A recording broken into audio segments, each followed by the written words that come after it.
Hello my dear students and all other viewers. Very great welcome to my YouTube channel. मैं हूँ Ravi Reddy, the lecture of mathematics.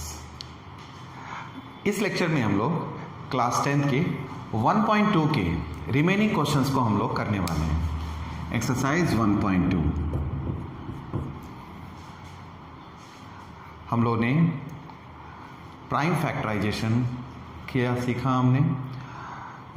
Fundamental theorem of arithmetic सीखे पिछले video में। अब हम लोग जो 1.2 के दो ही क्वेश्चन रिमेनिंग रह गए हैं तो इसे पूरा करते हैं। तो वीडियो शुरू करें।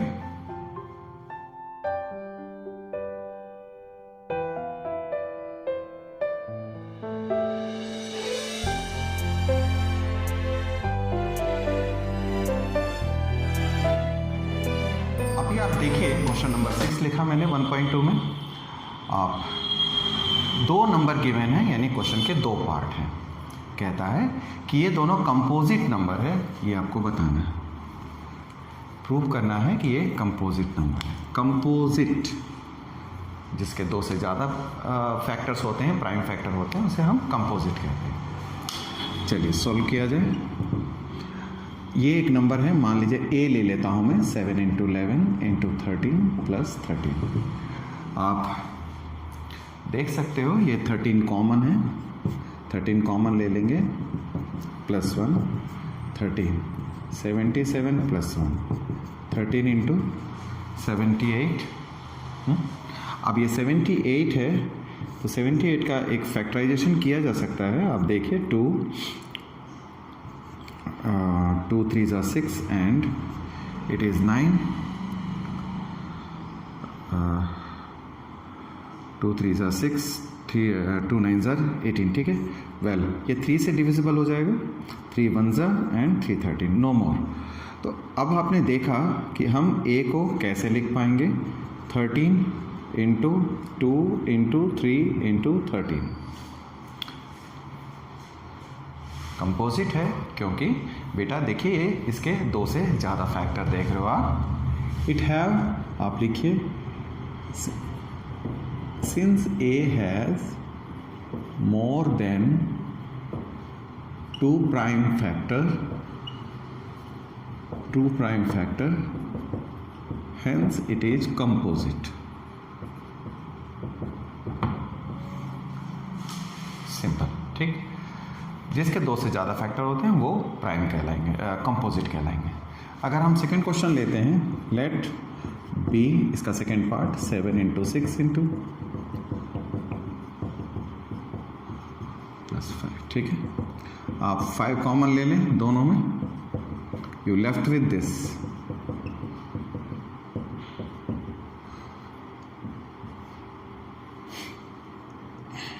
इसे सॉल्व करना है तो सॉल्व करके क्या मिलता है वो देखिए आप। 7 × 6 42, 6 4s are 24, 42 and it is 24, 4 2s are 8, 4 2s are 8, 4 4s are 16, 2 2s are 4 and 2 4s are 8, 8 6 and 4 0 and this is 10. Then we got here 1008 + 1 5 1009 1009 is itself a prime number। ये प्राइम नंबर है, ये prime number है। आप check कर लीजिए, शुरू के किसी भी प्राइम से, शुरू के 10-12 प्राइम से ये डिवाइड नहीं होगा। ठीक है ना। ऑफ कोर्स ये आपके लिए एक क्वेश्चन मार्क होता है कि किसी भी बड़े नंबर को हम कैसे प्राइम डिसाइड करेंगे। How we will come to know a very big number is a prime, whether prime और नॉट। बट आपके कंसर्न का नहीं है बेटा, ये अगले क्लासेस में आपको जाननी है, हायर स्टडीज़ की बात है। ठीक है, वैसे कुछ कॉन्सेप्ट्स होते हैं। ठीक है ना, आप ऐसा करना, कोई बड़ी प्राइम आती है तो शुरू के 5 या 6 प्राइम से उसे डिवाइड करके देखो। अगर ये डिवाइड नहीं होता इसका मतलब वो प्राइम नंबर है। ठीक है, तो in that way we can say that it is a prime number. अगर ये प्राइम है तो देखिए आपके पास 2 से ज़्यादा प्राइम है, प्राइम फैक्टर है ना। since B has more than 2 prime factor imply करता है it is composite. ओके, मैं नेक्स्ट क्वेश्चन लेता हूँ, क्वेश्चन नंबर 7 1.2 का। देखिए ये लास्ट क्वेश्चन है, आप मीडियम में क्वेश्चन को देख सकते हैं। आप मीडियम में देख रहे होंगे क्वेश्चन को। मैंने जैसे पहले भी कहा है कि word problem needs a very serious attention. आप क्वेश्चन को ठीक से पढ़ेंगे, क्वेश्चन के अंदर ही आंसर होता है ना। You have to read very carefully. आप वीडियो को पॉज कीजिए और फिर क्वेश्चन को ठीक से पढ़ें। तो क्या कहता है, आप नोटिस कर सकते हो, दो यहाँ पर मेंबर्स हैं, रवि और सोनिया। ठीक है, रवि और सोनिया जो हैं ये दो मेंबर हैं, दोनों वॉक पे जा रहे हैं। ठीक है, दोनों एक सर्कुलर पाथ पे ये दोनों, ठीक है, वॉकिंग कर रहे हैं। उस सर्कुलर पाथ को कंप्लीट करने में सोनिया को 18 मिनट्स लगते हैं। ठीक है, ये Sonia takes 18 minute and whereas Ravi takes 12 minute. ये है जाएगा, ये स्टार्टिंग पॉइंट है, ये स्टार्टिंग पॉइंट है, स्टार्टिंग पॉइंट जहाँ इसे हम R कह रहे हैं, मान लो इसे S कह रहे हैं। R और S ये यहाँ से प्रोग्रेस हो रहे और ऐसे करके कंप्लीट करके। What is the question? Question ये है कि अगर ये दोनों एक ही साथ अगर वॉक पे निकलते हैं, उस सर्कुलर पाथ को दोनों, अगर मान लीजिए दोनों वॉकिंग कर रहे हैं और एक साथ दोनों ने शुरू किया है, तो वो कौन सा टाइम है जहां ये फिर से एक साथ स्टार्टिंग पॉइंट पे आएंगे? That is the question, starting point. मैं क्वेश्चन को और एक्सप्लेन करता हूँ अच्छा से। देखिए 12 मिनट रवि का लेने का मतलब what does it mean? It means Ravi completes the entire circular path in 12 minutes. He will again at starting point in 12 minutes, after 12 minutes, and after 12 minutes again he will reach the same point. वो फिर से वहीं पहुंच जाएगा, यानी 24 minute में उसका दूसरा चक्कर हो जाएगा। वेयर एज सोनिया का तो 18 मिनट लगता है। ठीक है, तो 18 मिनट में उसका एक राउंड कंप्लीट होता है। तो आप समझ रहे हैं ना, शुरुआत तो दोनों एक साथ करेंगे, बट थोड़ी देर के बाद दोनों अलग अलग हो जाएंगे। तो अलग अलग हो जाएंगे और इस तरह से सर्कुलर पाथ पे वो चलते रहेंगे। तो at what time they will again meet? At the starting point. ठीक है, अगेन मीट, क्योंकि सोनिया चल रही है, रवि उसको बार बार क्रॉस करेगा, है ना। अलग अलग जगह पे तो मिलेंगे, जैसे हम पार्कों में घूमते हैं, आप अगर तेज चल रहे हो तो आप हर एक बंदे को क्रॉस करते हुए जाते हो। लेकिन ऐसा कह रहा है कि R और S इस जगह पे वो दोबारा कब क्रॉस करेंगे, ये दैट इज द क्वेश्चन। आगे आपको समझ में? देखिए सॉल्यूशन करते हैं।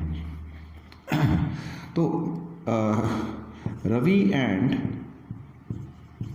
Sonia will meet at the starting point,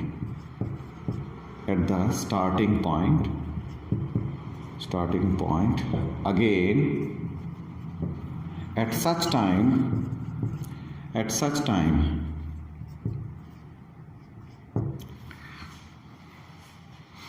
will meet again at such point of time,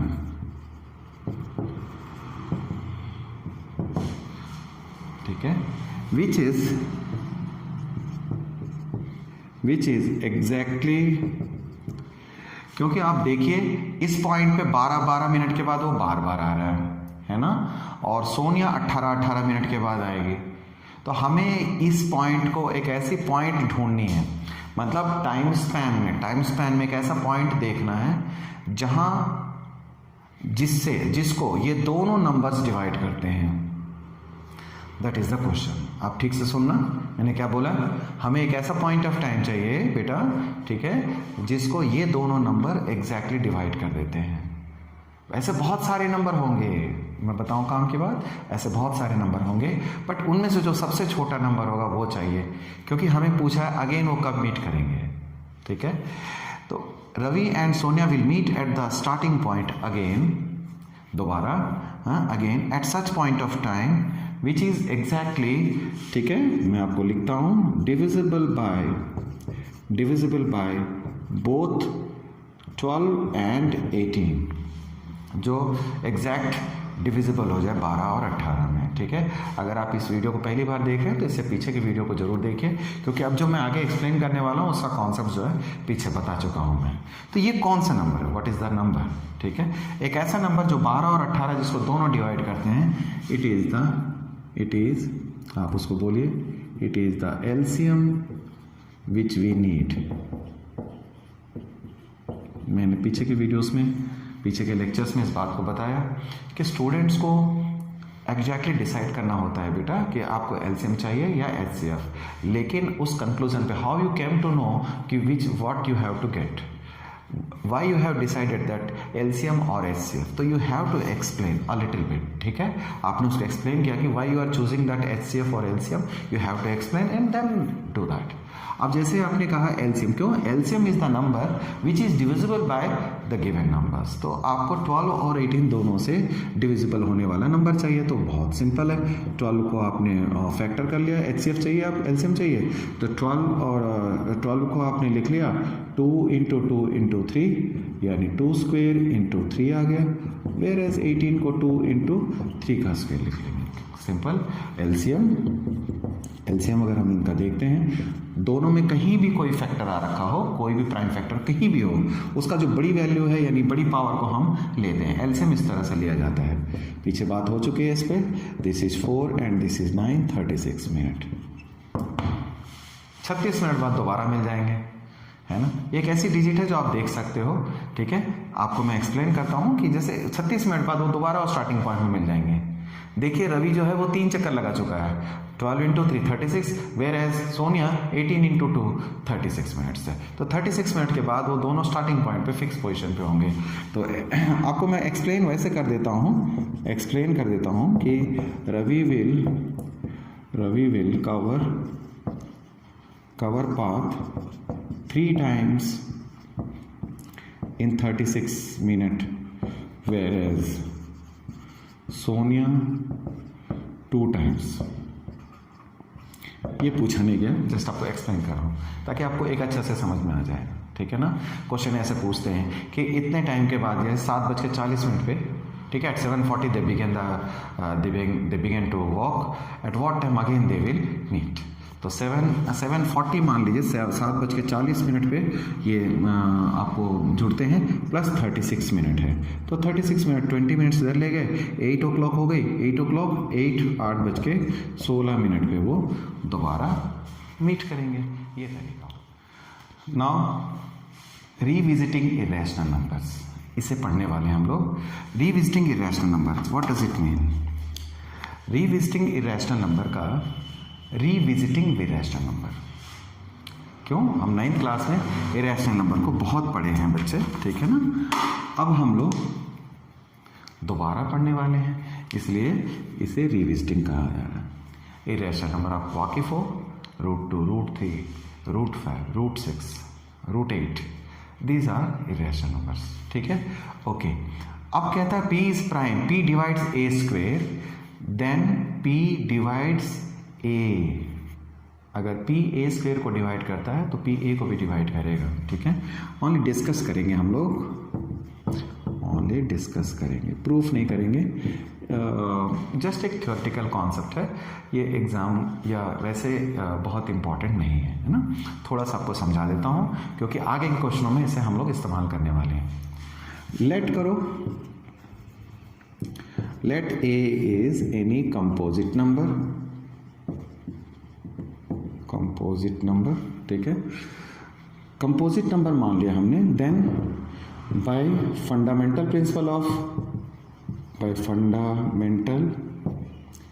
theorem of arithmetic, by fundamental theorem of arithmetic, A is equals to, A can be expressed as every fundamental theorem of arithmetic क्या बताता है आपको कि हर integer जो है, हर composite number जो है वो प्राइम फैक्टर में आप लिख सकते हो। Then A can be expressed as P1 P2 करते हुए Pn मान लिया, where P1 P2 Pn are prime, ठीक है, प्राइम फैक्टर्स है।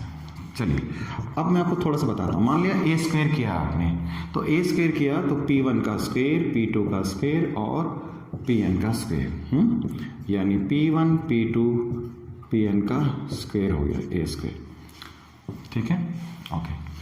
If P divides A square, मान लिया ये दे रखा है, if P divides A square, अगर P ए स्क्वायर को डिवाइड करता है ना, it means P divides P1 का स्क्वायर, P2 का स्क्वायर, Pn का स्क्वायर, P डिवाइड्स इतना, P जो है इनमें से इसको डिवाइड करता है, ए स्क्वायर और ये दोनों सेम वैल्यू है, इसलिए मैंने उसको रिप्लेस करके ये लिख दिया। अगर P इसको डिवाइड करता है, आप देखिए अगर P इसको डिवाइड करता है, इससे हम क्या समझ पाते हैं, ठीक है ना, ये सारे प्राइम फैक्टर्स हैं बेटा, ये सारे प्राइम फैक्टर्स हैं, तो इसका मतलब ये हुआ, it implies that P must divide, है ना, one of the factor of P1 into P2 Pn, इनमें से किसी एक को डिवाइड कर रहा होगा। P अगर इसे डिवाइड करता है, ये तभी पॉसिबल है जब इनमें से किसी एक को डिवाइड कर रहा होगा, तभी तो उसके होल स्क्वायर को डिवाइड करेगा वो। तो P ये क्योंकि ये प्राइम नंबर है ना, तो P1 P2 Pn में से किसी एक को डिवाइड कर रहेगा। इसका मतलब क्या है, P divide that is P must divide P1 P2 into Pn, इनमें से किसी एक को डिवाइड करें, factor of one of the factor of P1 P2 करते हुए आप Pn लिखो, P1 मस्ट यानी इनमें से किसी एक को करेगा, तो इसका मतलब P1 P2 Pn में Pn पूरे टर्म को करेगा। अगर इनमें से किसी एक को कर रहा है और वो प्राइम नंबर सारे इस टर्म में आए हैं, तो उसे जरूर करेगा। इसका मतलब तो ये हो गया, this is P must divide ये नंबर, तो P मस्ट डिवाइड A, क्योंकि इन नंबरों से क्या बनता है, इन नंबरों से A बनता है।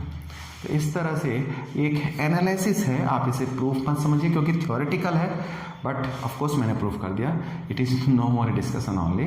तो ये जस्ट आपको समझने के लिए, क्योंकि हम आगे आने वाले क्वेश्चनों में एज ए थ्योरेटिकल बैकग्राउंड इसे रखने वाले हैं, ठीक है ना।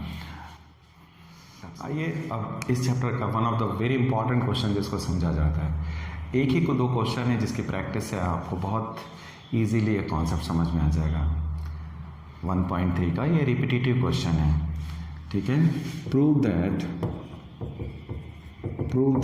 √2 इज इर्रेशनल। देखिए ये क्वेश्चन है, मैं इसे थ्योरम जैसा रखता हूँ, prove that √2 is irrational. Clear. चलिए इसे किस तरह से किया जाए प्रूफ। कॉन्ट्राडिक्शन, आपको इस टर्म से वाकिफ होना है, कॉन्ट्राडिक्शन क्या है ये। किसी थ्योरम को, किसी लॉजिक को प्रूफ करना होता है तो कभी हम रिवर्स मान के चलते हैं। किसी चीज़ को सही प्रूफ करना हो तो उसको उल्टा मानते हैं, हम मान के चलते हैं कि ये गलत है, और गलत चलते हुए हमें आगे पता चलता है कि हम आगे जाके गलत हो गए फिर से। तो यानी गलत से चल के गलत पे पहुँचे, इसका मतलब जो स्टेटमेंट था वो सही था। द लॉजिक बिहाइंड दिस, ठीक है। आपको बात समझ आई? मैं समझता हूँ, फिर से बताता हूँ। देखिए हमारा कोई एग्जिस्टिंग स्टेटमेंट है, कोई ट्रूथ है, हम उस ट्रूथ को नेग्लेक्ट करते हैं, उस ट्रूथ को मानते नहीं, हम फॉल्स को सच मानते हैं, और फॉल्स को समझते हुए आगे बढ़ने पे हम ब्लॉक हो जाते हैं। हमें एक ऐसा कंक्लूजन मिलता है जो कि गलत है, ठीक है। तो अब वो कंक्लूजन गलत है, इसका मतलब हम तब ये लगाते हैं कि हमने फॉल्स का जो रास्ता अपनाया था वो गलत था, यानी ये फॉल्स नहीं है, ये ट्रू है। This is the process of contradiction. ये लॉजिकल क्वेश्चनों में कई बार इसे अप्लाई किया जाता है, इसको मेथड ऑफ कॉन्ट्राडिक्शन कहते हैं, ठीक है। तो यहाँ पर इन जैसे क्वेश्चनों में हम we will apply the same by the method of contradiction. On contrary हम ऐसे लिखेंगे, ऑन कॉन्ट्रारी, ठीक है। Let it is rational number, let it is rational number, let it is rational number, ठीक है। हमने इसको रैशनल नंबर मान लिया। देयरफॉर √2 इज इक्वल्स टू, अगर रैशनल नंबर है तो इसे हम a/b के फॉर्म में लिख सकेंगे, ठीक है बेटे, ए बाई बी के फॉर्म में लिख सकते हैं। वेयर आपको एक स्टेटमेंट अच्छा से लिखना पड़ेगा, where A and B are coprime integers, that you have to write it. Sir इसका क्या मतलब है? इसका मतलब ये है common factor of A and B is 1 या नो कॉमन फैक्टर, ये समझ लीजिए। ठीक है, आप इसको इस तरह से लिख लीजिए, no common factor of A and b, that is it. अब 1 है तो उसको हम 1 मान सकते हैं, except 1 there is no more common factor of A and b. Coprime का ये मतलब होता है। ठीक है ना, गुड। मैं आपको यहाँ पर थोड़ा सा समझाना चाहता हूँ। ठीक है, कई बार एनसीईआरटी कुछ ऑथर्स इसको फॉलो करते हैं। देखिए, जब हम रैशनल मान रहे हैं तो ये भी एक रैशनल नंबर है। ठीक है, तो रैशनल नंबर में आप देखिए, इसमें आप इसको लिख सकते हो 2 × 2 और इसे लिख सकते हो 2 × 3। ठीक है ना, तो ये 2 कैंसिल हो जाएगा तो 2/3 है। ये और ये दोनों इक्विवेलेंट नंबर्स कहे जाते हैं। ठीक है, ये इक्विवेलेंट नंबर्स कहे जाते हैं, इक्विवेलेंट रेशियो। क्या मतलब है इक्विवेलेंट रेशियो? इस समय 4/6 जो है वो को प्राइम नहीं है। आप देखिए, इसमें कैंसिल हुआ, 2 और 2 कॉमन फैक्टर था, वो कैंसिल हो गया, अब 2/3 आया है। तो ये दोनों सेम। अब आप इसको कहोगे 2/3 आर को प्राइम इंटीजर्स। तो मैं आपको ये बता दूं कि हमने जो √2 माना a/b वो 2/3 के फॉर्म में है, न कि 4/6 के फॉर्म में। आई बात समझ में आपको? ठीक है, कहने का मतलब आप a/b को आप ये नहीं ले रहे हो, ये ले रहे हो, क्योंकि इनके बीच और कोई कॉमन फैक्टर नहीं है। यानी पूरा सिंप्लीफाई हो गया रेशियो। एग्री? पूरा रेशियो सिंप्लीफाई होने के बाद जो बचा उसको हमने a और b माना। क्लियर? ठीक है, √2 अगर a/b है तो आप उसे इंप्लाई करता है, ठीक है ना, a is equals to √2b, a is equals to √2b। Squaring कर लीजिए, squaring both side, a² is equals to √2 cancel हो जाएगा, 2b। आप देख रहे हैं कि a² 2b² है। इसका मतलब हो गया कि a² 2 टर्म के प्रोडक्ट के रूप में है। आप नोटिस करना, a इज इक्वल्स टू 4 × 3। अगर मैं ऐसा लिखता हूँ, ठीक है, 12 is equal to 4 × 3, what does it mean? आप 4 का टेबल देखेंगे तब भी 12 आएगा, और 3 का टेबल देखते हैं तब भी उसमें 12 आएगा। It means 4 and 3 both are a factor of 12. Clear? 4 and 3 are factor of 4, 3 are factor of 12। आपने इस बात को जाना। इस तरह से आप यहाँ कह सकते हो a² इन दोनों के प्रोडक्ट में है, तो आप लिख सकते हो 2 must be a factor of a²। ठीक है, a² के फैक्टर में। Therefore we can say, आप क्या बोल सकते हैं? अभी आपने थ्योरम पढ़ा है, ठीक है, आपने कहना है कि 2 must be a factor of a। अगर 2a² को a² का फैक्टर है, इसका मतलब 2a का भी फैक्टर जरूर होगा। इसे आप एक स्टेटमेंट a दे दीजिए। स्टेटमेंट है इसीलिए मैंने, अगर एक्सप्रेशन होता तो इक्वेशन लिखता, ये स्टेटमेंट है इसलिए मैंने एक स्टेटमेंट a मान लिया। चलिए आगे बढ़ते हैं। 2 must be a factor of a, इसका मतलब बड़ा कौन सा है? a बड़ा है। 2 के टेबल में a आया। एग्री? तो 2 के टेबल में a आया, तो जैसे अगर 3 के टेबल में 12 आता है, 3 4s are 12। समझ आ रही है बात आपको? ठीक है, 3 4s are 12, 3 4s are 12। इसी तरह अगर 2a के टेबल में आता है तो 2 into some integer must be equals to a। इस तरह से देयरफॉर लेट कर लीजिए, a must be equals to 2 के टेबल में आता है तो 2 into some times of c, where c is an integer। जैसे 3 4s are 12 होता है, 2 के टेबल में अगर a आता है बच्चे, तो इसका मतलब है हमने लिख लिया 2c। ठीक है,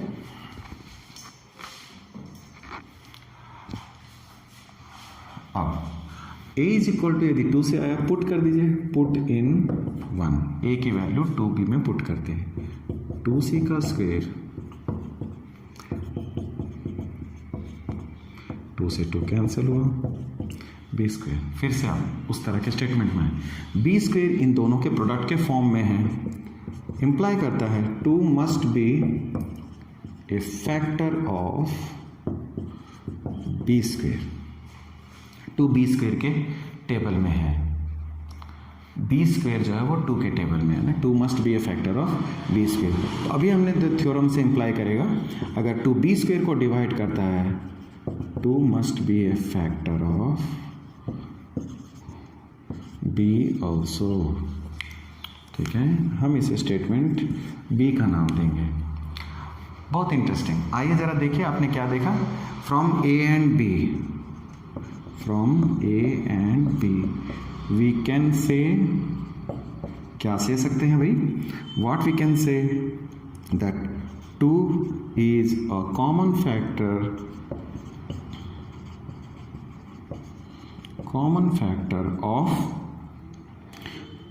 of small a and b integers, integer a and b। गलत हो गया, गलत कर गए हम, कैसे, आप देखिए क्या लेट किए होगा, no common factor of A and B, A और बी के कोई कॉमन फैक्टर नहीं थे, जबकि यहाँ आपने देखा 2 is a common factor of A and b. मैंने आपको ये क्वेश्चन स्टार्ट करते समय बताया, अगर हम किसी चीज़ को गलत मान के चलते हैं और उसके बाद फिर गलत कंक्लूजन पे पहुंचते हैं, ठीक है, इसका मतलब हम शुरुआत में कहीं गलत थे, है ना। 2 is a common factor of A and b, तो आप इस बात को लिखोगे, ठीक है, इट कॉन्ट्राडिक्ट्स द स्टेटमेंट, आप लिखिए the statement contradicts our initial assumption that A, B are co-prime integers, है ना। ये हमारे शुरुआत का जो हमने एज्यूम किया था उसी को गलत साबित कर रहा है, इसका मतलब हम स्टार्टिंग में ही गलत थे। Therefore it imply करता है our assumption that root 2 is rational is wrong। Rational जो हम मान रहे थे बार बार वो गलत है, वो रैशनल है ही नहीं। Therefore we can say, ठीक है, we can say root 2 is an irrational number।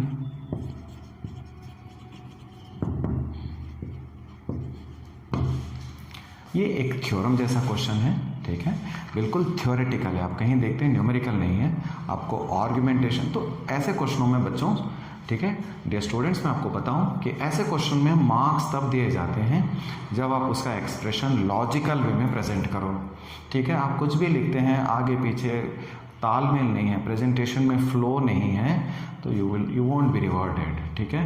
Students जैसे अक्सर क्लासरूम में टेस्ट होते हैं, कुछ भी लिखते हैं, बच्चे आर्ग्यू करते हैं या पूछते हैं, फाइट करते हैं कि सर सब कुछ तो लिखा है। बेटे आपके स्टेटमेंट्स में अगर फ्लो होगी, आपको समझ कर तुम इस चीज़ को कर रहे हो, तो डेफिनेटली मार्क्स देंगे एग्जामिनर, ठीक है ना। तो आप जैसे तैसे लिखते हैं, तो ये एक रीज़न है, इसलिए मैं बता रहा हूँ, एक थ्योरम जैसा क्वेश्चन है, it needs a good practice, ठीक है। I will follow one more question, similar question, ठीक है। To prove root 5 is an irrational number।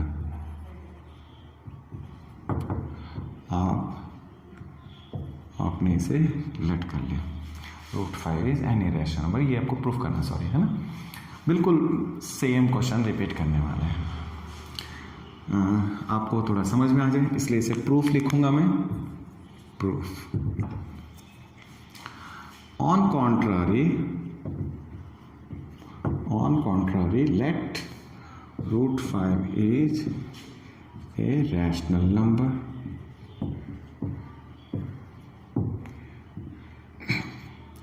तो let कीजिए, root 5 is equals to a by b where A, B are co-prime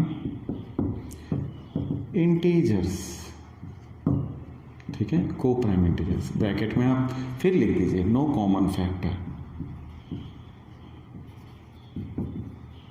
no common factor, A और B के कोई common factor नहीं है। Clear, ठीक।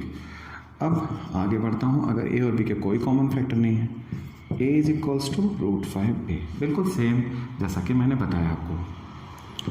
स्क्वायरिंग करेंगे, A square is equals to 5b square है बेटा। अब इम्प्लाई करता है क्या, आप लिखोगे क्या, 5 फ्रॉम इक्वेशन 1 वी कैन से, आप देख सकते हो ए स्क्वायर जब इन दोनों का प्रोडक्ट है तो 5 के टेबल में ए स्क्वायर जरूर आएगा, है ना, ये बात हम कह सकते हैं। From equation 1 we can say 5 is a factor of A square. आप चाहें तो पिछले क्वेश्चन की तरह ना करके एक बार उस स्टेटमेंट को दोहरा दें, since 5 is a factor of A square. आप लिखिए उस बात को, if P is a prime and P is a factor of a square, then P must be a factor of A। आपने उस थ्योरम को लिख दिया। आप लिखिए सिंस वी नो, ऐसा आपने मेंशन कर दिया उसे। नाउ अब अगर 5 is a factor of A square, therefore 5 must be a factor of A. इसे आपने स्टेटमेंट ए लिख दिया। अगर 5 ए का फैक्टर है, we can let a can be written as some multiple of 5, ठीक है, some multiple of 5 मतलब 5c, where c is an integer, अब इसे पुट किया जाए, पुट इन 1, आप 1 में पुट करते हो तो 5c का स्क्वायर 5b का square, 5c square is equals to b square. यहाँ तक पहुँचने के बाद फिर आप उसी बात पे पहुँच पाओगे। It implies that 5 divides b square, imply that A factor of b square 5 must be a factor of b। आप इसे स्टेटमेंट b कह देना, इसे आपने स्टेटमेंट ए कहा हुआ है। From a b we conclude that 5 is common factor of A and b, which contradicts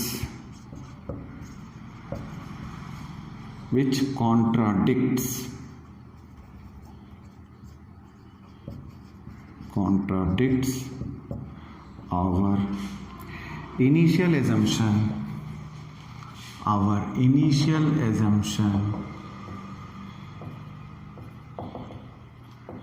that √5 is initial assumption that A, B are co-prime.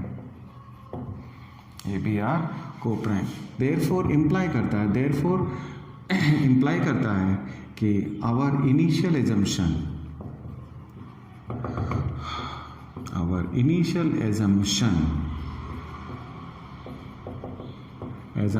that √5 is rational is wrong।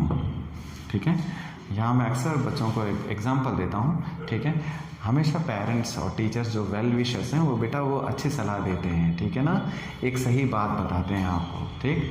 अब मान लीजिए कि आपने नहीं, आपको लगा कि नहीं पेरेंट्स सही नहीं है, या आपके दोस्त जो सही एडवाइस करते हैं, आपके फ्रेंड्स, आपने उनकी बात नहीं मानी और एक दूसरा रास्ता पकड़ा आपने, उनकी बात नहीं सुनी और आपने दिक्कत में पड़ गए, ठीक है, आपको कोई पंगा पड़ गया। जैसे कभी होता है ना, मेन रोड से हट करके हम शॉर्टकट लेते हैं और शॉर्टकट में कहीं पता चला रास्ता टूटा हुआ है, जाम है, खड्डे हैं, कुछ फंस गई गाड़ी आपकी। आपने दोस्तों की एडवाइस नहीं मानी और गलती कर गए, आपने दूसरा रास्ता पकड़ा और आप एक मुसीबत में फंस गए। क्या सोचते हो आप उस समय? आप सोचते हो अरे नहीं यार, दोस्त सही थे, ठीक है, मम्मी डैडी सही कहते थे, नहीं टीचर ने सही बताया था मुझे, ठीक, दैट इज़ अ थिंग। तो उसको कहते हैं मेथड ऑफ कंट्राडिक्शन, ठीक है। तो मेथड ऑफ कंट्राडिक्शन का मतलब जब आपको मुसीबत आती है तो अब आपको लगता है कि नहीं, जो हमने शुरू में सोचा था वो गलत था, initial answer wrong, therefore root 5 must be an irrational number, ठीक है। इसी क्वेश्चन के साथ इस वीडियो को मैं, इस लेक्चर को यहीं समाप्त करता हूँ, ठीक है। उम्मीद करते हैं कि आप इससे एक कॉन्सेप्ट कंक्लूड कर पाए होंगे। डू द प्रैक्टिस, ठीक है। आपको अगली वीडियो तक इस चीज़ को अच्छी तरह समझ लीजिए। पिछले तीनों वीडियोस जो चैप्टर 1 के बने हुए हैं उसे कंप्लीट कर लीजिए, ठीक है। अगली वीडियो को अच्छी तरह समझने के लिए पिछला होमवर्क को पूरा करना ज़रूरी होता है, वरना बहुत ज़्यादा कलेक्टिव असाइनमेंट बन जाएगा आपका, ठीक है। वीडियोस हमेशा एक के बाद एक फॉलो करें और पूरी वीडियो देखें, ठीक है ना, पॉज करके देखें, समझ के देखें, रिपीट करके देखें, तो आपको कॉन्सेप्ट बिल्ड होगा। उम्मीद करता हूँ कि आप इस हार्ड वर्क को अप्रिशिएट करोगे। So be continue with your studies, stay at home and be healthy. All the best till the next video.